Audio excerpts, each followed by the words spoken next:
we've come to a place, I think, in the world where the digital side of our existence is so intertwined with the physical side of our existence that we need to start looking at how we can sort of give ourselves the same power in that digital space as well as the physical space.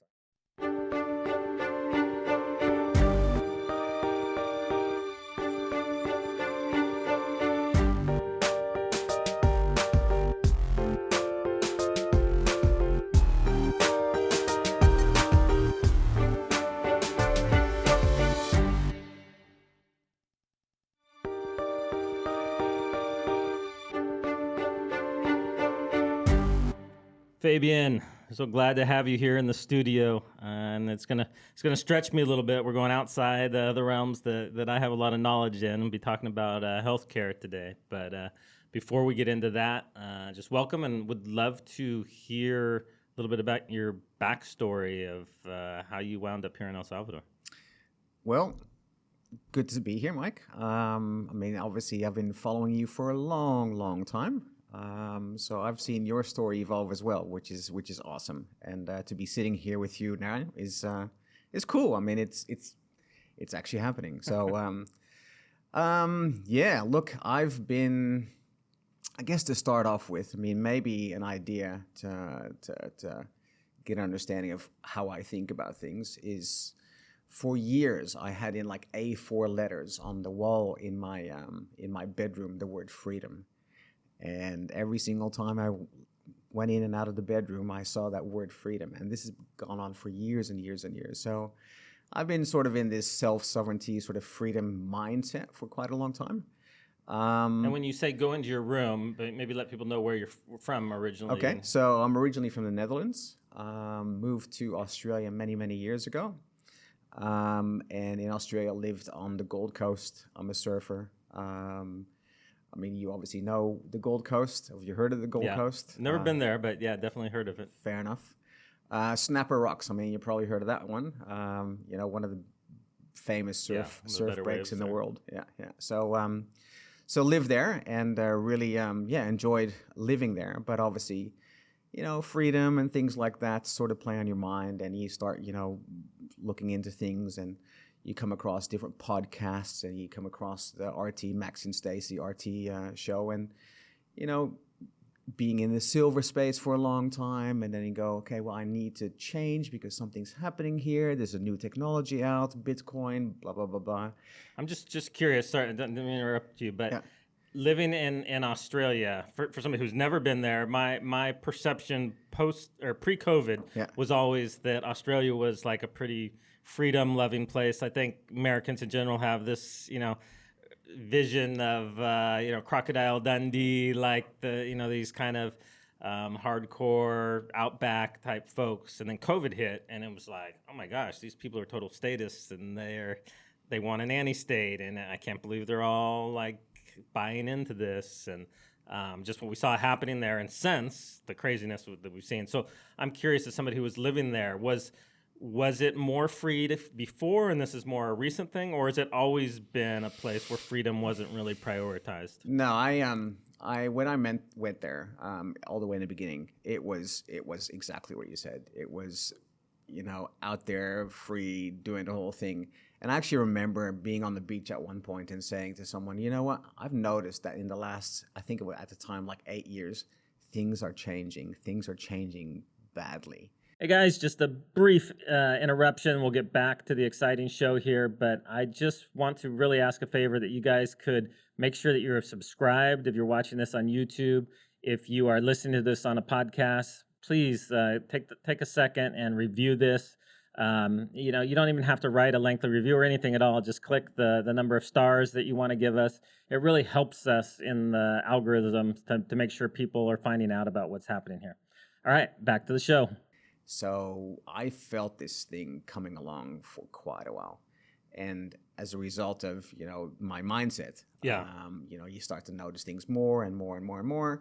And yeah, Australia used to be awesome. And I can tell you there's a lot of family members that are, rough, awesome, hardcore that we have. but that has definitely changed a lot.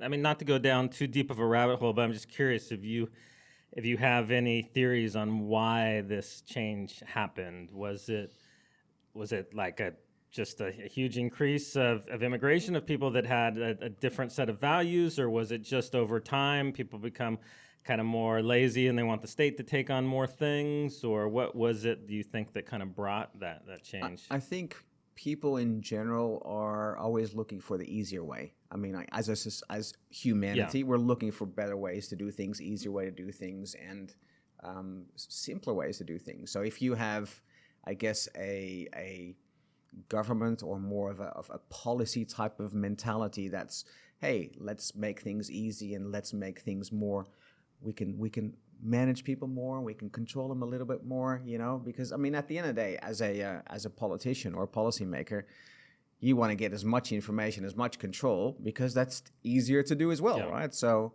I think it's sort of almost like a natural thing that happens over time. And it's crazy people like, I guess, you or me that say, you know what, hey, it's going a bit too far now, and we need to sort of pull the reins, change things, etc. And that's what I think is happening. So yeah, I think it's something that humans do over time, and that is sort of an ongoing process. And I think we're going to get that. I mean, even when all this Bitcoin stuff and all this self-sovereignty stuff comes along and is going to work, it's going to probably still, in the next, I don't know, few hundred years, who knows where it is going to go, it's probably going to go down the same path, and we're going to have to pull ourselves back again and go and find new ways to actually get our sovereignty back and stuff like that. I think it's human nature. Yeah, that does seem to be like the cycle. Yeah. That there'll be some type of event that makes people understand the importance of self-sovereignty, and that becomes a priority, but then that wanes over time, and things tend to centralize. And I agree. I mean, I actually mentioned this earlier. I've mentioned to many people, I think if we take ourselves and look at where we were, say, 400 or 500 years ago versus where we are today, as a species, we have become more individual, self-sovereign, decentralized. I mean, remember many centuries ago, no one could read, no one could understand anything, no one could educate themselves, etc. And as a humanity, as a species, we've definitely become more self-reliant and more capable and more educated and all that kind of stuff. So we are decentralizing slowly over time, or becoming more self-able, I guess, over time. But yeah, we need to go through these peaks and then learn all the mistakes that we've made and come back down again and go through the next peak. So I think it's nature, really. Yeah. That's a more optimistic way to look at it, I guess. Yeah. So I like that. Yeah. So sorry to drag you down that rabbit hole. No, but that's back fine. to That's you fine. you were in Australia. You'd see this freedom written on you had on your wall every time you went in your bedroom. Yeah. Pick back up with your story before I interrupted you. Yeah, well, look, I mean, I was, as I said, one of those people that liked the sovereignty, liked the freedom idea, and a lot. And obviously, as I said, you get into the whole, silver and gold game, and understand that. And then I've been in IT all my life, basically. Okay. I was programming and building computers when I was a kid, and obviously very interested in technology. And then, as I said, following Max and Stacy for quite a while, actually. So their program was available on TV in Australia? No, I actually was probably on YouTube or something like that.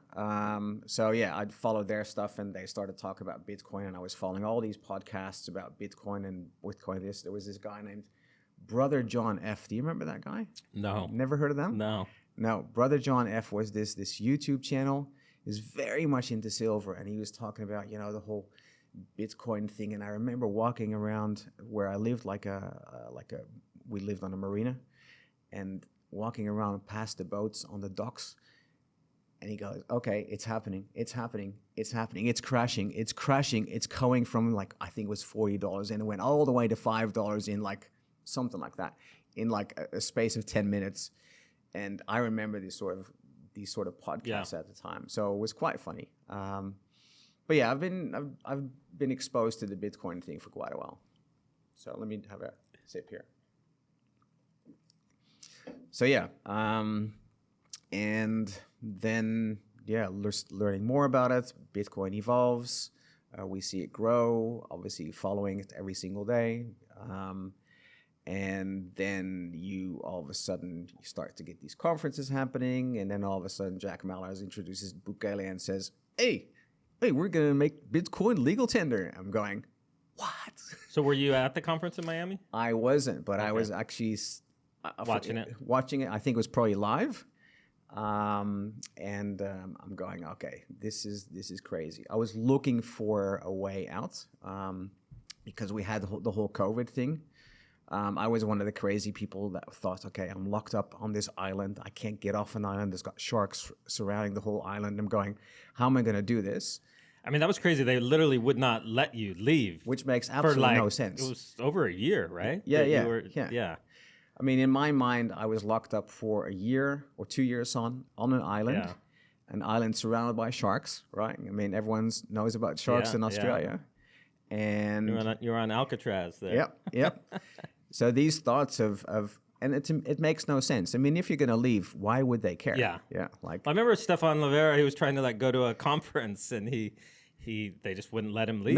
No, exactly. I don't know if he's been back to Australia since once he got out. Yeah. So anyway, I mean, thoughts like, do I need to rent a boat or something or whatever, right? Yeah. They actually were in my mind, and it was for me, and I mean, I don't know if my other half thinks the same way, but I mean, for me, it was like, I feel stuck. Yeah. I need to get off this place. And this is not fun. And look, the community that we lived in, surfers, laid back, longboarders, I mean, it's a great wave. So in essence, it was from where we were living was pretty chilled, but the knowledge that I was locked up, that was So where you guys were actually at, it wasn't like hardcore lockdown, you have to stay in your home. People weren't, because I'd heard a lot of places people were ratting on their neighbors, and it was so very dystopian. You can imagine, I mean, you know what surfers are like, what the surf community is like. Everyone's pretty chilled. Everyone sort of is, hey, how you going? Especially, if you hang out with a lot of longboarders and stuff like that, very, chilled vibe. And we lived in a neighborhood that was like that. So they're pretty chill. They're not going to go anywhere. These are just, happy-go-lucky hippie sort of people, whatever. I did refuse to wear masks and stuff like that. I wasn't going to go down that path. So, but yes, we were definitely locked up. And could you still surf during that time? Yeah, absolutely. Okay. Yeah, and it was great because that's nice because you don't have crowds and the people can't come in. Exactly. We lived on the border, and there's a lot of on the state border, and there was a lot of people that came from the state of New South Wales to Queensland to surf that specific break, and we didn't see them for months, right? So from our perspective, it was like awesome. On a big day, Snapper Rocks has got like 300 people on it, and that's crazy. So if you have like 50 people only, that's terrific, right? So from that perspective, it was great. It was the bigger picture that obviously, got to me. So anyway,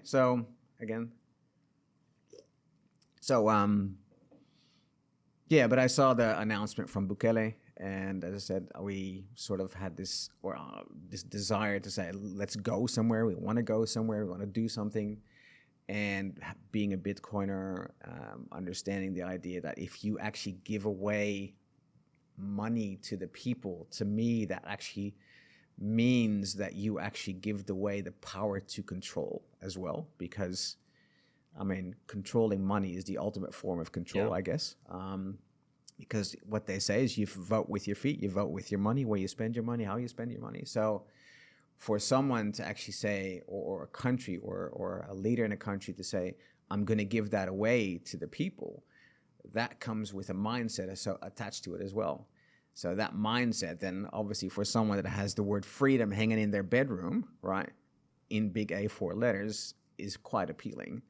And so with that mindset, with that knowledge of that mindset and looking for a way and having all this stuff happening with the COVID thing, it was like, okay, I think this is probably the place that we need to go to.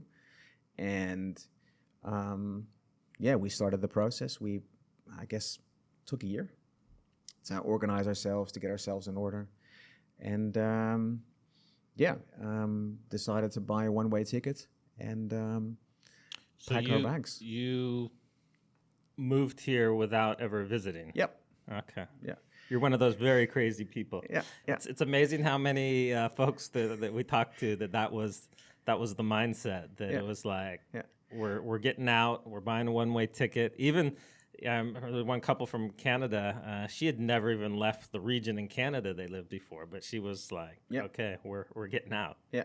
Look, I had the privilege of living in the Caribbean, in the U.S., in Germany, in England, in Australia. I mean, my parents actually took us around the world as well. Okay. So for me, it was pretty easy. I mean, I always tell the story. Before I went to high school, I actually was in 10 different schools. So, I mean, whatever. You know, Yeah. it's for me, it's pretty easy. What about for your wife? Yeah, probably a bit harder. Yeah. So, but I mean, she loves adventure. Yeah. She loves understanding and learning new things. So, no, yeah, it's worked out really well. And you know, I mean, the community here is awesome. I mean, if there's anything that I'm finding here is that the community.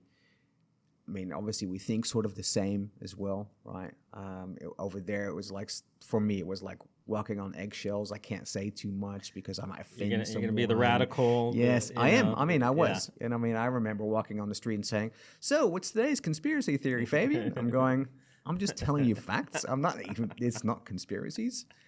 So, yeah. So yeah, we got ourselves together, packed our bags, moved over here, and yeah, the rest is history. But obviously, there's a lot of rest. So, yeah. Well, I would like to dive in a little bit to just what your guys' experience was like landing here and moving, and just some of the logistics, because a lot of people who watch the show are people that are, you know, looking to follow a similar path to yourselves. And so I'm just curious as to how you found the process of settling in here, finding a home, finding a vehicle, some of those things, just to give people a sense of what it's like. Yeah. Look, as I said, we basically said probably about a year before we're going to make this step. And so that gave us time. It also gave us time to start researching this place, to start connecting with people, to start reaching out to people. I mean, you obviously know James and Nikki, who doesn't, and we literally talk to them every second week. Okay. Like, so they were, I mean, I am so very grateful to those guys. They have definitely sort of smoothed the path for us. I mean, so I would say that they're probably one of the people that actually chopped the path, right? You know, with their machete, went through the weeds. And for those of people who are listening who don't know who James and Nikki are, we've done a couple different podcasts with them, YouTube shows. So go back to our previous shows and take a look. But they do a very good job of helping people understand what it's like to move here. Absolutely. So we connected a lot. We did a lot of research of the places, everything like that.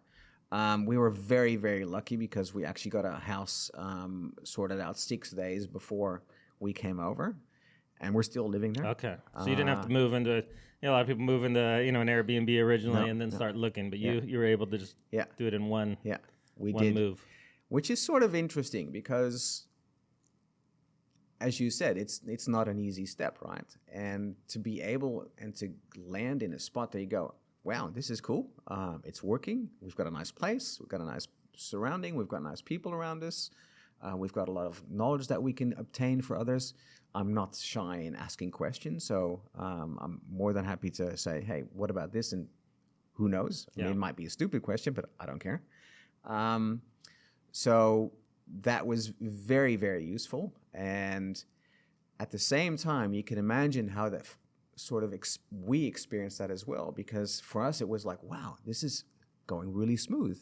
You know, we've got these people, we've got this nice house, it's working out. So it was almost like the moment we got here, like the universe was sort of aligning and going, okay, well, that's working, and that's working, and that's working, and that's working.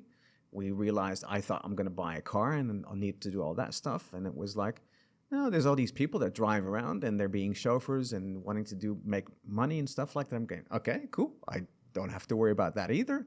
So you guys haven't bought a vehicle? No. I mean, I thought about it all the way in the beginning.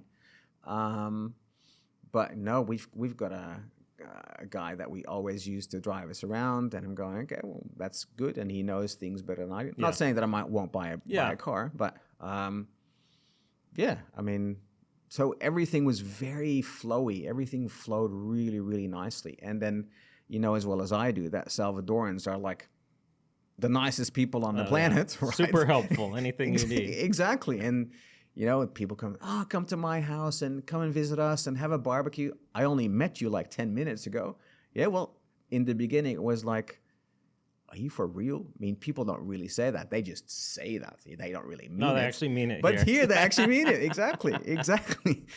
So, yeah, I had to get used to that. Like, I mean, the guy is organizing, our house and the legal aspects. And I've got a nice place in there and there. You should come over and have a barbecue. I'm going, yeah. No, he was for real. Yeah. And every single time you hear that, they are for real. And that's pretty rare. I don't think I've actually experienced that anywhere, really. So, El Salvador definitely sort of embraced us. And the experience, like I said, it was just so smooth, so easy, so warming, I guess, that for us, this ride has been a dream. For us, this ride has been, like I said, the universe is putting things on our path that clearly come at the right time, and you go like, okay, well, let's embrace it. Let's let this thing flow, and here we are. So yeah. So you made the move. Everything went relatively smooth, and then I'll let you. I don't want to butcher it when I try to explain it, but the healthcare initiative that you had in mind, was this something that you kind of formulated once you were here, or was this something you were already working on in Australia? And I'll let you kind of explain to people what you guys are looking to do. Yeah. I don't know if we want to put that video on first, or I don't know. Well, you explain it and you tell Paco when to roll the video. I'll tell you. Yeah. All right. So, look, I've been in the IT industry for quite a long time. 25 years. As I said, I was playing around on the computers when the World Wide Web wasn't even around. I was building it. I was doing the programming thing.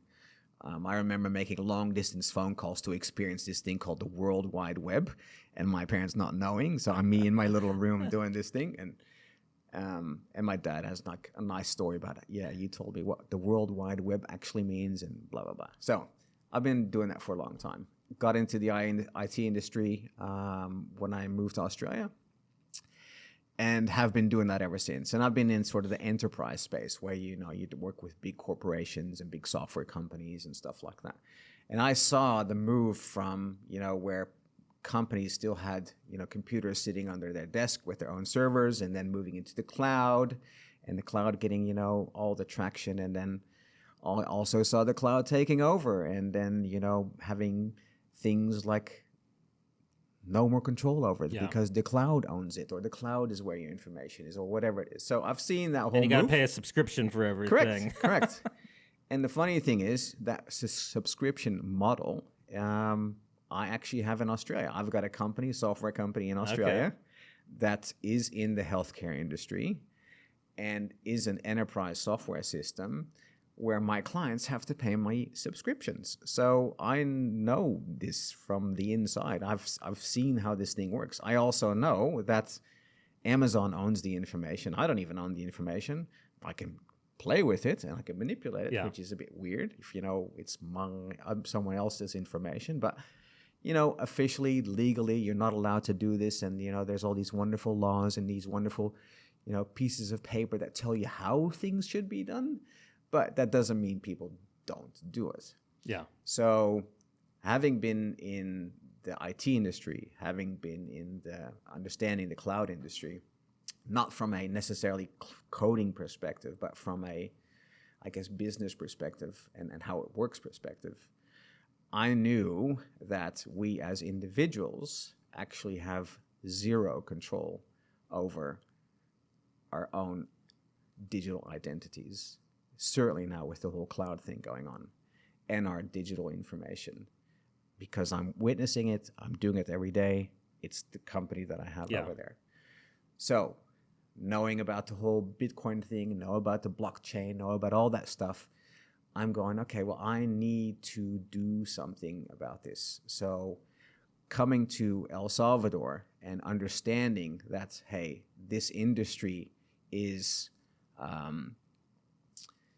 in essence captured by these big organizations. You're talking about healthcare specifically. Yeah. Well, basically any industry, really. But specifically... But you were focused on healthcare. Because that's what I know, right? Yeah.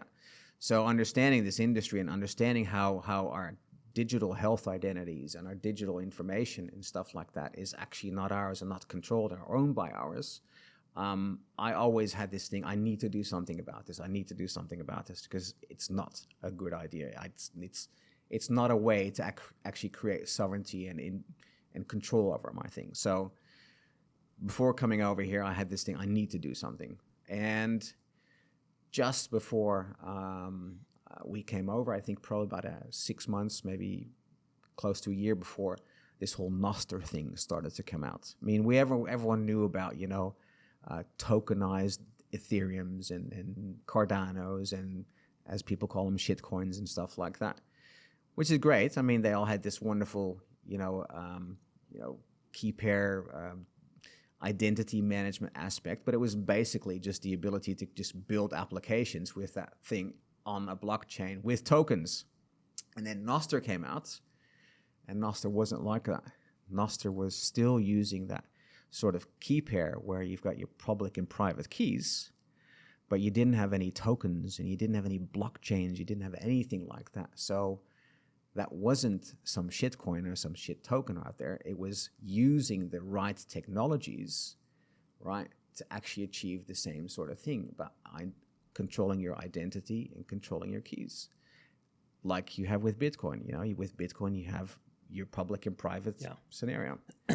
So came over here, so learned about that, started to learn about that like everyone else. You get onto Bitcoin or Nostr or new technology and you start to learn, and you dig deeper and deeper and deeper, and you go, wow, this is cool, and you start to understand what this is about. So came over here, and I think probably about a month or two in, I went to this event in San Salvador, a Nostr event, specifically about Nostr, and met people that were interested in Nostr, but also met some people that are actually building on Nostr, because that was my biggest thing. I mean, Nostr is great, and you've got this social media thing, but what does it truly mean? What is it really about? And what else can we do with this? So I started understanding that more and started to connect with some people there, developers there, and we got closer and working more together, starting to learn about what we're trying to achieve in the world. And then my idea about, yes, we need to fix this up because it's not working well, started to formulate again and say, okay, well, let's start building something, and we'll do it on this Nostr protocol that actually is like Bitcoin. It's uncontrollable. Yeah. There is no one that owns the Nostr protocol. Correct, yeah. I mean, you all know about all the tokens, all the Ethereums and stuff like that are people that actually control the majority of tokens and have a lot of influence and stuff like that. Nostr is an open source protocol that is just out there that no one can control. It's uncontrollable. And I always put in my posts and everything like that, we need to stop single points of failure, because single points of failure is the downfall of humanity. I mean, Elon Musk might be a great guy and he's doing a lot of good stuff with X, but he is a single point of failure in itself. The technology is a single point of failure in itself. A government is a single point of failure. Well, we've seen that with Twitter, now X, that whoever is in control of it can dictate the policies. And so while Elon has brought, kind of pared back the censorship, we still don't really know how much is going on behind the scenes, because a lot of times he probably doesn't know, because it's people within the company that are making decisions to maybe stifle the spread of certain things and accelerate the spread of other things. And so, and a lot of times they may not even be aligned with his goals of seeing more freedom. And so I agree with what you're saying. Like anytime you have that single point of failure, then well, Brazil is a perfect scenario, right? So in other words, they don't like what he's doing in X in Brazil. They shut it down, and then at the same time they're also shutting down Starlink. Has nothing to do with each other, but it's because of him, the single point of failure, right, that these things are happening. So I am so much a believer that single points of failure are the downfall of progress. Because like I said in the beginning, with governments and stuff like that, it's just about control. It's not necessarily a bad thing that people want to control things. It just makes things easier, right? So by design, if you create a system moves to more of a single point of failure, a system, be it a policy, a business, a company, a government, a whatever it may be, that over time will start to bite you. The Nostr protocol, anyone can create relays, anyone can put the Nostr protocol out there, and anyone can use it, and no one can shut any of these relays down. And if they do, another one pops up somewhere else. So that's awesome. And it still has that public-private key pair scenario. So in other words, any transmission of information that comes from me that I sign with my private key, and I can share with someone with access to the public key, any bit of that information, right, I know is authentic, is true, is unmanipulatable, right? And is the actual information that I sent and that I expose to someone else. Well, and I think even just as importantly, there's no ability for anybody to give a backdoor to government to that information. We've seen that with Telegram most recently, just how crucial that is, because regardless of how important freedom is to any one individual, if they're looking at, spending the rest of their life in jail, they're probably going to give up access to and acquiesce to what the governments are asking them to do. So it's very important that there's not that ability on any level. Yeah. So therefore, I thought, okay, well, this is obviously, from my perspective, the way to do this. No tokens, just a protocol, which also means that if I would send and transmit a message or a bit of information, that I don't have to go and spend tokens or something like that either, right? It's just information transmitted. And now all of a sudden, I have this ability, and obviously this is a conversation that I had with my business partner as well, of building this idea of this health protocol that we now have determined to be called the Salud Protocol,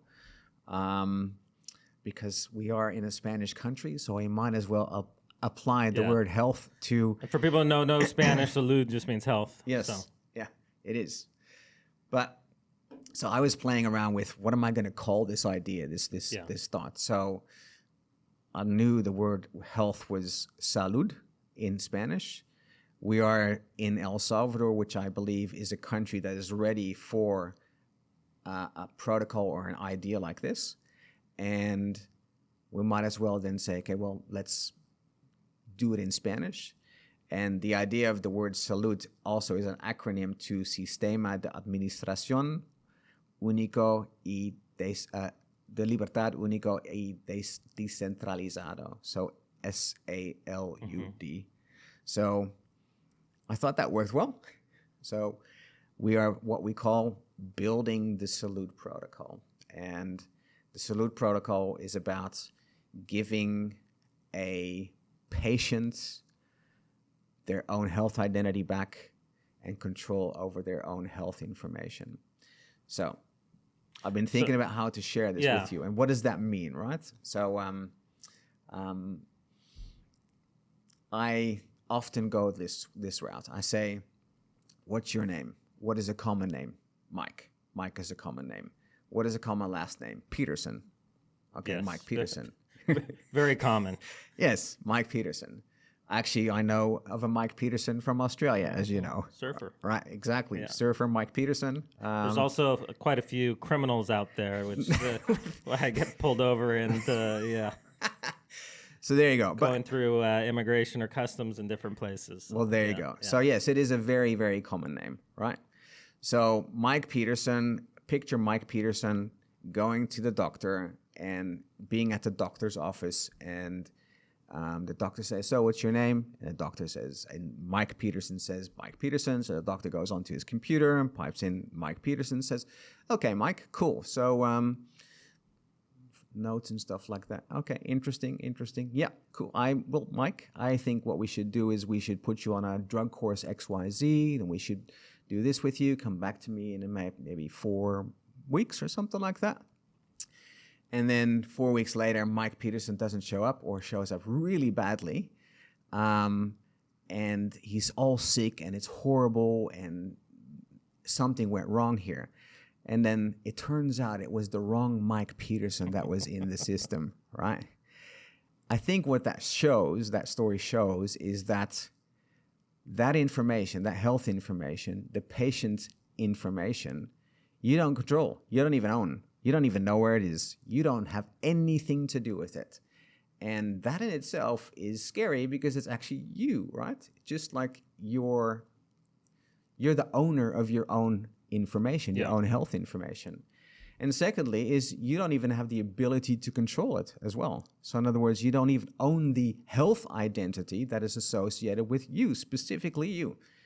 Who cares about your name? Just you as a person, right? So the way the world works now is, and I actually heard a story probably about a week ago from someone in the US, where they actually wanted to see their own MRI information, and then they said, "No, you can't have it. It's not yours." So hold on, you just took shots of my insides, and I'm not allowed to own my own information, my own pictures of my own insides? That's a bit weird. So with this whole cloud movement and the way that the world has evolved and how things are happening is, we actually don't own our own health information, because we actually don't have a health identity and we actually can't control it. So there is tons and tons of health information and health data out there that we don't have access to, we can't control. They're actually selling off. I mean, you all know the stories about, this is being sold off and that's being sold off. So they're sucking our information from us, and making tons of money from us. But we can't even control it. So we've come to a place, I think, in the world where the digital side of our existence is so intertwined with the physical side of our existence that we need to start looking at how we can sort of give ourselves the same power in that digital space as well as the physical space. I always explain, for the last, I don't know, how long has humans been around? 100,000 years, whatever, how long ever we've been around, right? We've had the ability to physically say, "Hey, I don't like you, Mike. I'm going to go away. See you later. Bye." Or, "I don't like this group of people. Or, I don't want to be here. I can physically remove myself." We can't do that in the digital space. So now what we're doing is we're actually creating that ability to remove ourselves and our identities away from that digital space and go somewhere else. That's what we're trying to achieve, and specifically with health. So explain to me how it works on like the practical level. So for example, this past week, I've been having some issues with my feet, and they wanted to do an MRI on my back because I heard it snowboarding 20 years ago and maybe impacting that. And so had to go in for an MRI. Then I had to go in for some other thing. It's actually quite painful. They kept shocking me in different places and seeing my reflexes. So there was 2 different procedures. What under this new system, what would happen with that information? How would I control that information? How does this thing build on itself? So what we've done is we've obviously from a technology and back-end perspective, we basically have everything there, right? So we know how to build this. We know the infrastructure. We know the architecture of this Salud Protocol technology. It is now about actually putting into the real world. Nostr is awesome, and there's social media stuff out there that you can use, and which is great. And it's people starting to understand what this tool truly is about. So the next step is to make it a real world sort of tool. We've been very, very, very fortunate to meet up with the Paravida Hospital here in this country. The Paravida Hospital is I guess our partner in this development of this protocol. Mm-hmm. So what we did is in June or July, I don't know. The president of the hospital. She's a second generation, and they were founded in the 1980s, and they were had very much of an innovative sort of mindset. Mm-hmm. So through contacts and through another partner in our organization, we got connected with them, and they love the idea of, innovation, new things, new world, etc. And with them, what we're doing is we're actually building in a pilot, the phases of this Salud Protocol. So we're now live in phase 1, where basically the doctors and the hospital have their own digital identities, their Nostr identities that they control, mm-hmm. that they manage. We obviously have built all the back-end stuff and back-end architectural technology. That's now happening, and now we're going into phase 2, which brings me to your question. All right, so phase 2 is where we're actually starting to deploy the patient aspect and the data aspect. So phase 2 is where the patients would come into a hospital. As you probably know, every single medical activity always involves pathology, right? There's always blood testing and stuff like that. So phase 2 is about the patient and the pathology space. So in other words, we've got the identity of the patient, and we have the information that is created, the pathology information that's created. So basically, how would you see that? You actually go into the hospital for them. So go into the hospital, the patient says, hey, or the hospital says, can you download this app on your phone? Right? That app gives them a digital Nostr identity that they control, that they own, right? And the hospital does the work, and they actually supply them with that information to their Nostr identity on their phone. So now the patient controls their own health information on their own phone, and they are the key to that health information. So for those who, like me, have been hearing about Nostr and understand the importance, but haven't actually gotten around to playing around with it and figuring it out, do you hold the key pairs like you would with Bitcoin, or how does that work? So the actual patient owns the keys. Okay. Right. So, and the way, and this is... But does it work in a I've never done it. So it is working. No, but is it similar to like your keys for your Bitcoin wallet? Like, is that, or is Nostr different? No, it's the same thing. Okay. So you have 12 keywords no, it's like you literally have it's called an NSEC, like a Nostr secure identity string of numbers and letters and stuff like that. And that's your identity.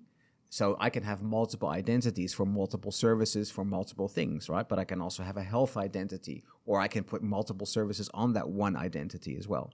So it's, as I said, it's and that would be your private key. That's your private key, exactly. The idea here, obviously, is that I don't want to be talking about private keys, and I don't want to be talking about all this stuff, because why in the hell does a patient who's just going to go to the hospital to fix themselves up care about those things, right? Well, I'm just curious on keeping this information secure. If people, I know that's a big challenge with Bitcoin when people don't understand that once somebody has your private key, they have access to everything. So wouldn't you have the same challenge with people's health information? And if we found that people have a hard time keeping their financial information private because they want to take screenshots of their keywords, or they want to have it in a document on their computer that can get hacked, don't you have that same risk now in the health space?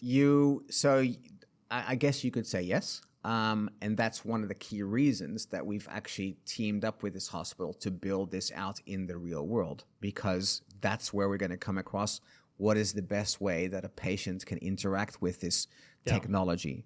What kind of interfaces do we need to build? What kind of simple ways do we need to be able to interact? And they store their information, understand what they're actually doing. So all that stuff is exactly the reason that we've chosen to go down the path of working with this hospital as a pilot in the real world and seeing how we can best navigate that and building the tools around that to make this protocol work properly, securely, and efficiently in the real world. So yeah, those are absolutely valid questions, and those valid questions is what we're actually answering as we're rolling this out. So yeah, which is great. Because the funny thing is people don't even know right now that they can, because we have that ability to control things. Yeah. Yeah. So they would, in theory, you would give them a public key that would allow them to send information to your wallet, or I don't know how you describe it. So they have a public and private key. So the hospital says, okay, give me your public key, right? So they can say, okay, that public key associated with me, right? And then I have that information. I hold that information. And then if I have the private keys of my information, right, it's now within me, I can then say to the hospital who says, are you truly who you are? Because if this is your public key, then I can say, yes, public and private key connection. Yes, it's working. So I never actually supply my private key to anyone. I just say, yeah, that's correct. These are the correct connections. Then the hospital or an insurance company or a drug company or whatever it is can say, I need this bit of information, and can you release that for me? So they can say, for instance, an insurance company says, I need to do a claim and I need 10 of these fields, about this, right? You can say, okay, well, I can release that information, only that information, and then they can do whatever they need to do. I remember actually having a question from someone who says, well, what about the insurance company? Don't they need to know what information about you? I'm saying, yeah, of course they do, right? They don't need to know 200 facts about me. Yeah. They need to know a few facts about me. So I can release those few facts, and as a result, they can do their job. So that's not like my whole existence is out there. No, they just know that little bit. So, and that will be organized in a way within the application that it's easy to match those things up. Correct. So the story goes that the patient comes in and owns their identity, owns their keys, and therefore controls the data that is associated with that. There's a provider, could be a hospital, could be a radiology organization, could be a pathology organization that actually creates the information and hands it back over to the patient. And the application decides how to structure and organize that so that correct. It's not just all over the place. Random. Yeah, okay. Exactly. And again, that's why we're working with the hospital to actually understand this and how people interact with this. Because as I said, the technology is there. We know the back end. We know all that kind of stuff. It's now about how to make it real world workable. Yeah. And forgive me if this is naive. No, I love it. Questions or just doesn't make any sense. But it helps me too, right? I'll be your idiot that you got to build for. Yeah. What would keep, if your public key is out there, what keeps people from just spamming it with random information or sending? Do you have a choice whether to accept?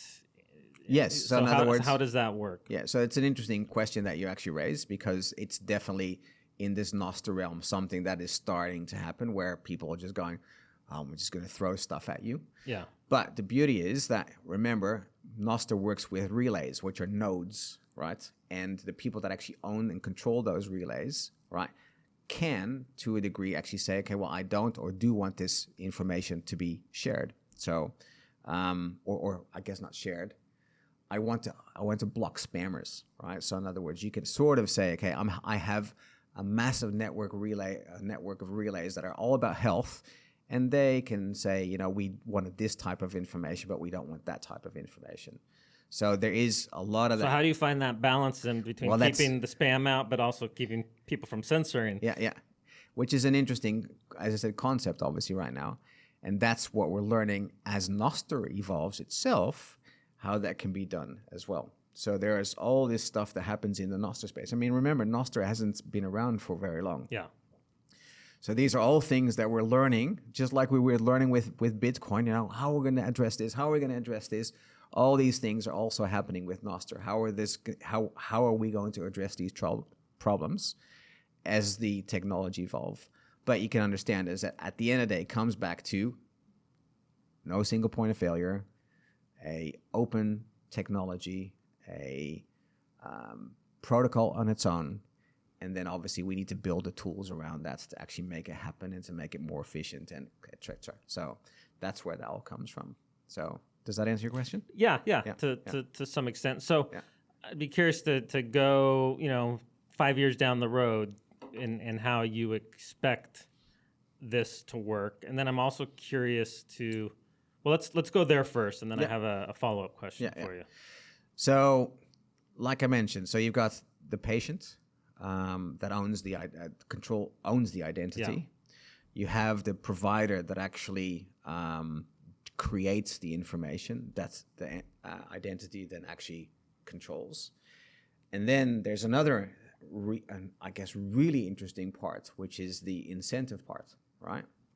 Because now I have an individual that controls an identity, controls information, but there's also that information is valuable because all of a sudden I have this digital health information that doesn't necessarily be tied to me as an individual. It could just be health information, right?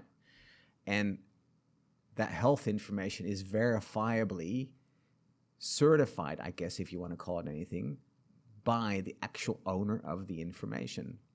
So all of a sudden we have this health information out there that is in essence 100% accurate. Now 100% accurate health information, do you think that's valuable? Obviously, right? So companies can see like, hey, this person had this problem at this point in life and later developed into this problems, and so they can build models on. Correct. So in other words, you've got the other part of this whole story, which is there's this massive pool of data, verified and verifiably data, unmanipulated, because the owner actually controls it, right?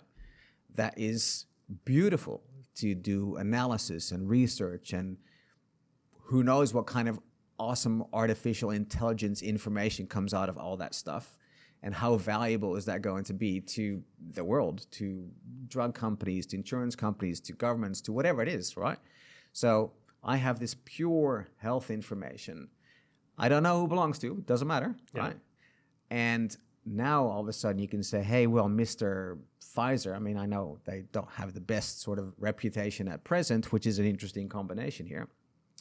But Mr. Pfizer, hey, you as say someone that's aggregated that data, say, are you interested in this data? And Mr. Pfizer says, sure, I really like specifically that bit of information, and I would love to have that from you guys. I will be willing to pay you 50 Bitcoin a month for that. And the aggregator says, okay, cool. We can come up with something. The aggregator goes back through the provider and through, sorry, I'm tapping, and to the patient who needs to release that and say, yeah, cool. I am willing to give you that, but I'm going to get $1 a month from that. So all of a sudden we're turning the whole thing upside down, where now the market has to ask for you and your information. And are you willing as a patient to release that information or that set of information? And then what you have is, let's not say Mr. Pfizer is a bad organization, but let's say another drug organization is a bad organization. So all of a sudden, me as a patient that owns my identity and owns that information says, you know what? I actually don't like that company. I'm not going to give them anything. Yeah. So all of a sudden, we now have control over who sees what and when they see it. And all of a sudden, we also have now control over if I want to be part of it or not. So this is where the big thing comes in, because like I said in the beginning, we have no control. Now we have the control to opt out and say, see you later. So if I don't like what a government's doing, I don't like what a company is doing, I'm not going to give them anything. Yeah. So, and from a patient's perspective, if I am making a choice. What hospital do I go to? I now have a situation where hospital 1 is like, I don't control my identity. I don't control my health data. I have no idea where my health data is, and they're never going to give me anything. Or hospital 2 is, I control my own health data. I control my own health identity. I might actually make some money of it, and I actually know exactly where my data is because I control it. Which hospital are you going to go to? Well, and that kind of answers the second question that I had, because that was about the aligning of incentives. Because I found from being in El Salvador for 20 years, people are not that concerned about privacy of their information here compared to how I would. I mean, they'll give you whatever information you want if they can get a free keychain or something like that. Obviously not, I'm making generalizations here, but in general, you don't have a society that cares that much about that. I think because there's been more pressing needs like not getting shot and being able to feed your family, in the past. So I'm sure, privacy will become more and more important. But right now, I don't feel like that's that big of an issue. But if they do have the alignment of incentives and being able to be financially compensated for, going this different route, then I can see the incentives aligning and it actually working. Yeah. I mean, I'm guessing you read Tipping Point, right? You also know that you don't need the whole world to actually go down a particular path. I think, 10, 12%, right? According to the Tipping Point book. So if there's enough crazy people like us, I mean, we see the same story with Bitcoin, right? That actually realize what's going on and don't like it and actually trying to make a change, that's what's going to happen.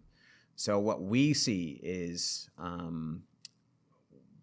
because the other thing is, remember, this technology is open source, right? So what we're building now, that's going to be public, all right? It's going to be out there for everyone.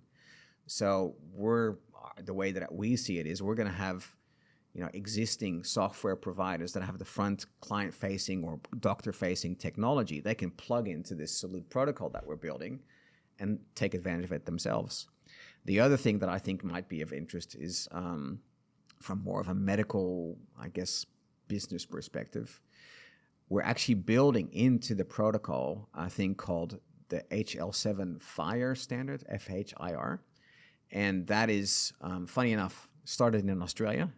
I was actually there when it happened in the IT industry. So it's a standard methodology of transmitting health information. So how health information is structured when you actually send it in a digital format.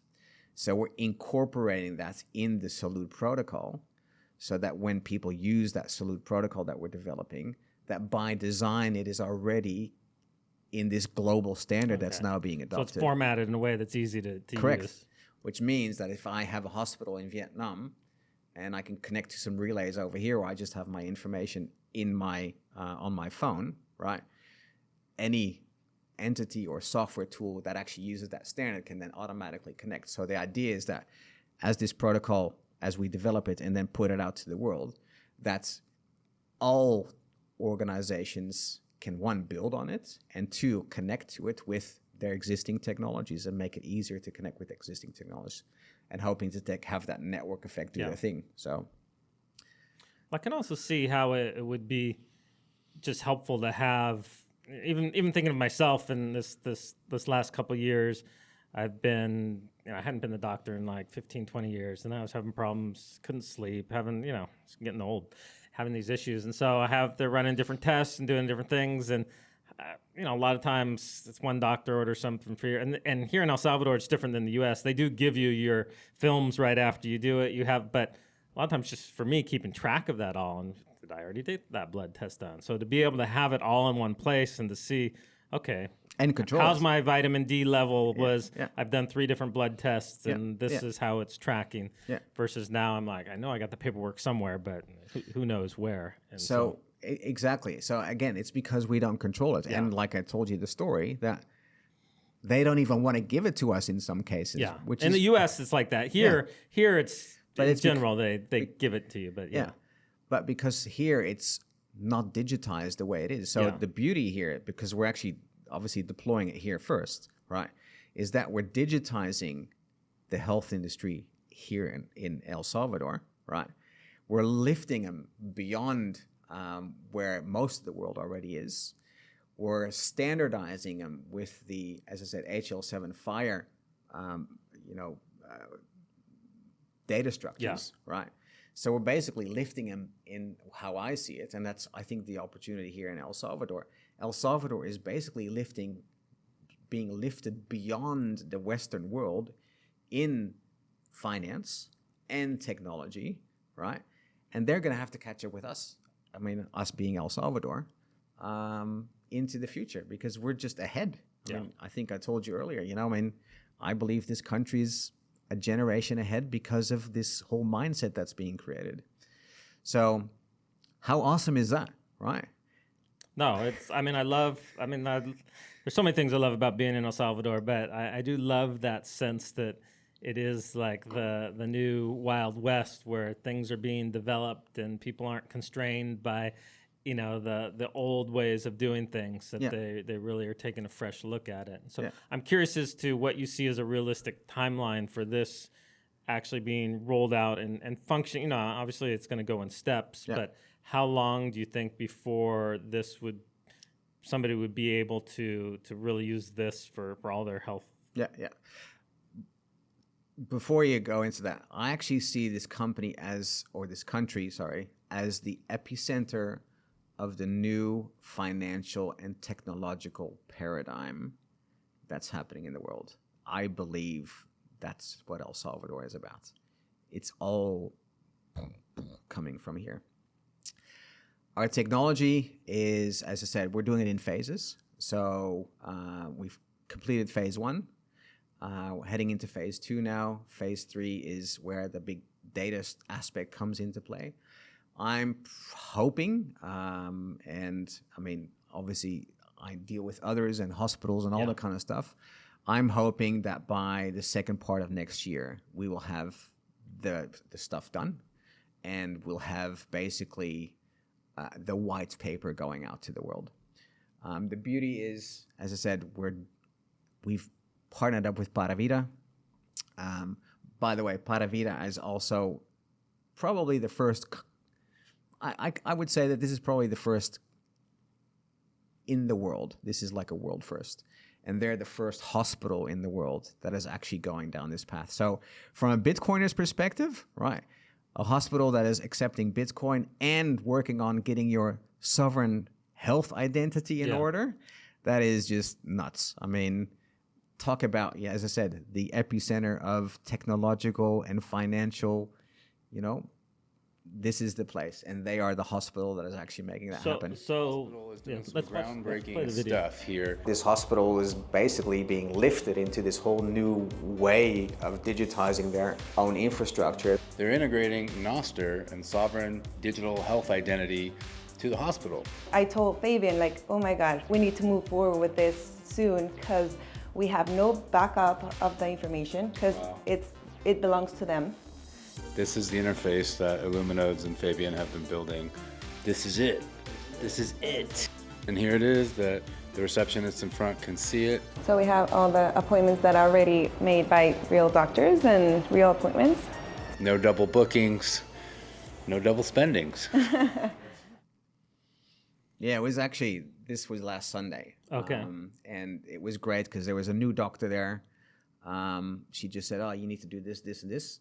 And he did it in a minute, 2 minutes. We went to administration, and it was working. And I mean, to me, it was like, because the hard part is the human interaction, right? Yeah. Technology, fine. But to make sure that humans can interact with it, it was great. I mean, I got goosebumps when I saw that. I'm going, woo, it's working, right? So the name of the hospital is Paravida? Paravida. Okay. Where are they located? Escalon. Okay. And also they have a site in the city center, like the Centro, the old center. Okay. Yeah. So, and as I said, they've been around since the 80s. And as I said, so they're doing this. I'll have to check that out. Yeah. They're going to be at the conference. Okay. Yeah. So I'm doing a panel with them and some other people at the Bitcoin conference here in El Salvador. Because as I said, it's a world first. I mean, this is crazy, you know. And for people that are moving here or have recently moved here and are looking for a healthcare provider, are they like full service? I mean, do they have like emergency room, or is it more like a small like specialty It's facility, more or? a small hospital. Okay. That do specific types of service. They obviously do pathology. I think they also want to get into the medical tourism and all that kind of stuff as well, because there's an opportunity here for that. So they're building that capability. So yeah, as a Bitcoiner, you can come over here, pay in Bitcoin, go to Paravida, do whatever thing that they do. And as I said, and hopefully I would say in about, 6 months or so, we can start working with, you got your sovereign identities and health identities and stuff like that as well. So they're innovators, and that's how we started the conversation with them in February. Okay. And they are clearly innovating and willing to, go and make the world a better place. So I have to keep on saying, we're very, very fortunate to have someone and an organization with that vision to work with. Yeah. Because, again, the hardest part is the human aspect, how the humans are going to interact with this stuff. And we learned that with Bitcoin as well. I mean, one of the most important things with Bitcoin is education.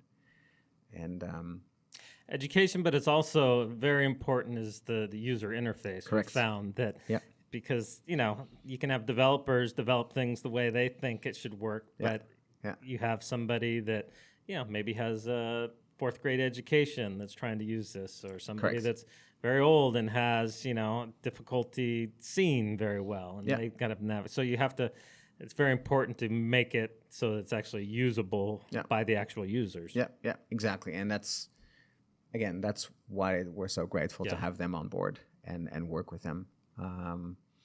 So yeah, I'm hoping in 50 years, half the world actually owns their own health identity. I mean, I can't control everything in the world. Yeah. Using the Salud Protocol, and all of a sudden, we're not being controlled like we are.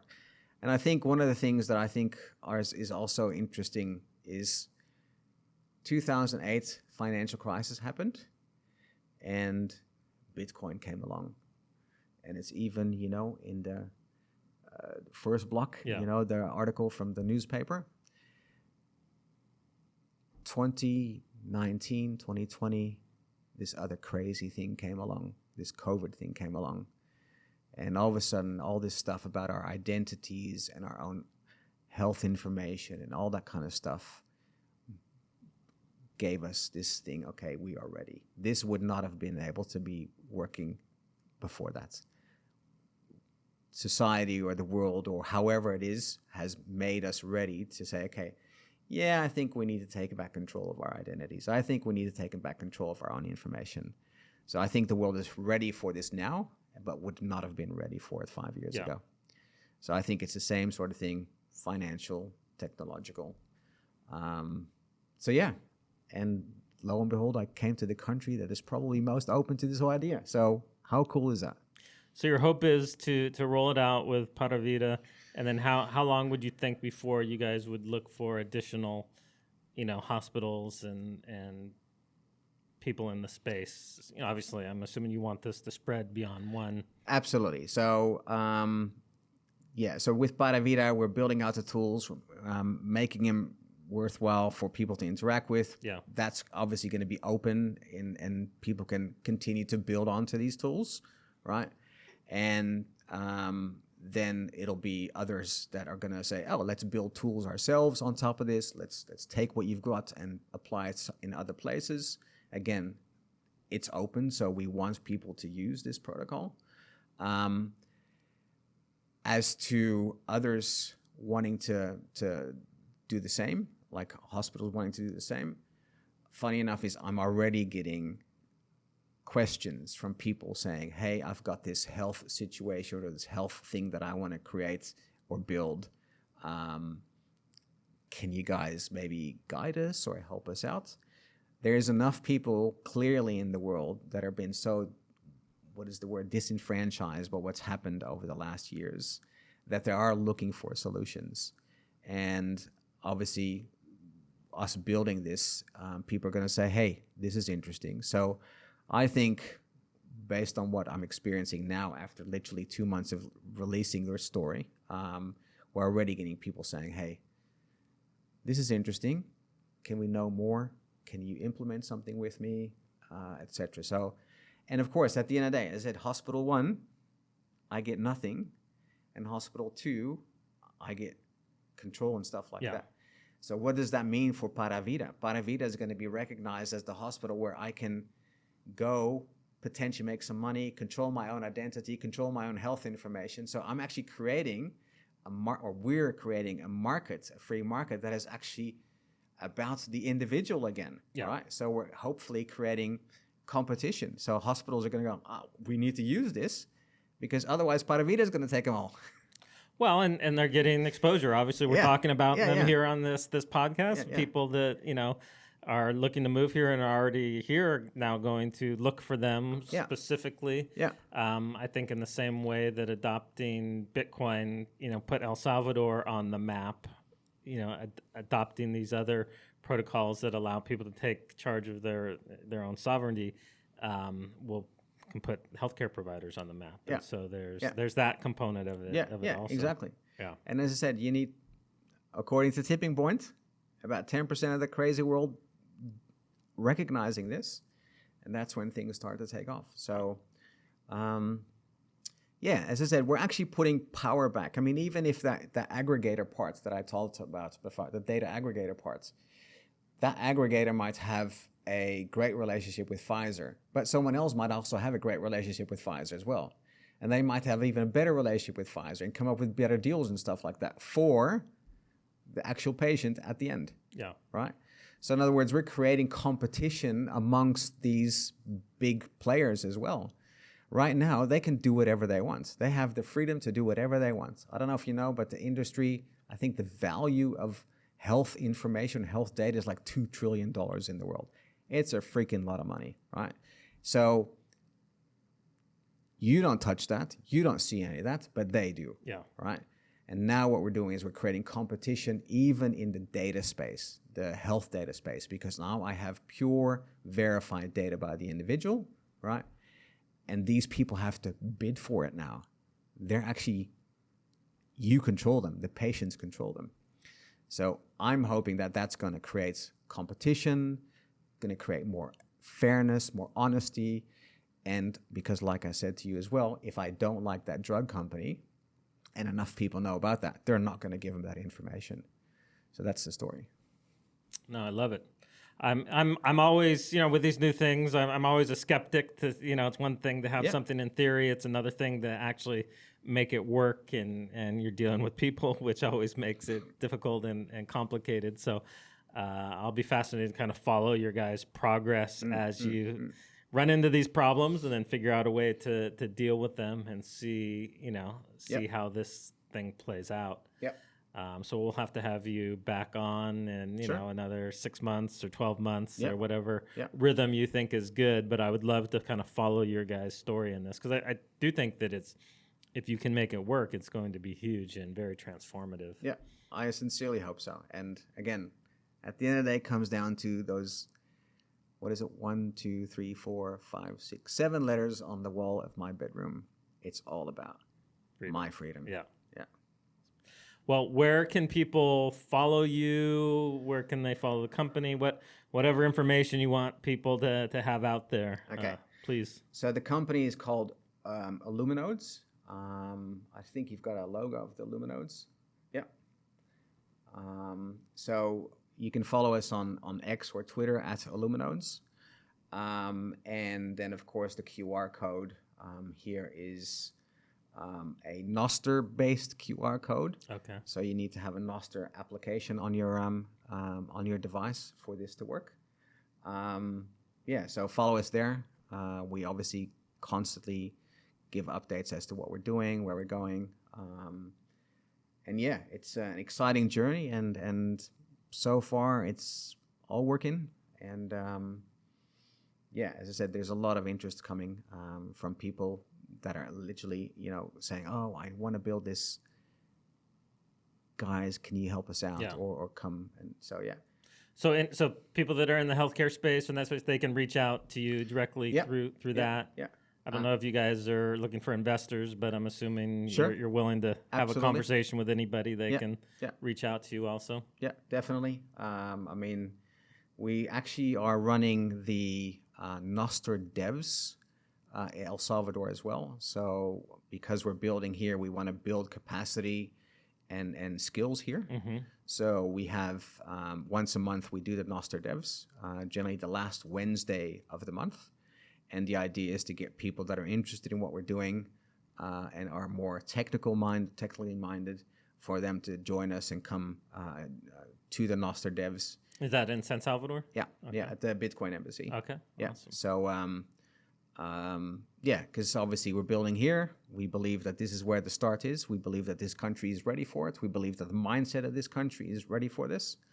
And yeah, let's build Salvadoran capacity, Salvadoran skills, and hopefully, you know, take those into the world as this thing evolves. Awesome. Yep. Well, this definitely gives me more incentive to finally get off my butt and figure out Nostr. But I'm excited to see you guys really innovating here and kind of driving things forward. And like I said, we'll have to have you back on. Yep. And you know, every 6 months or something to get updates on how this is going. Yeah. No, I'm more than happy to share. Obviously, the more people that know, the better it is for, I guess, all of humanity. Yeah. So yeah. Well, I think that's a good note to wrap up on. Thank you. Appreciate your time. No worries. Thank you.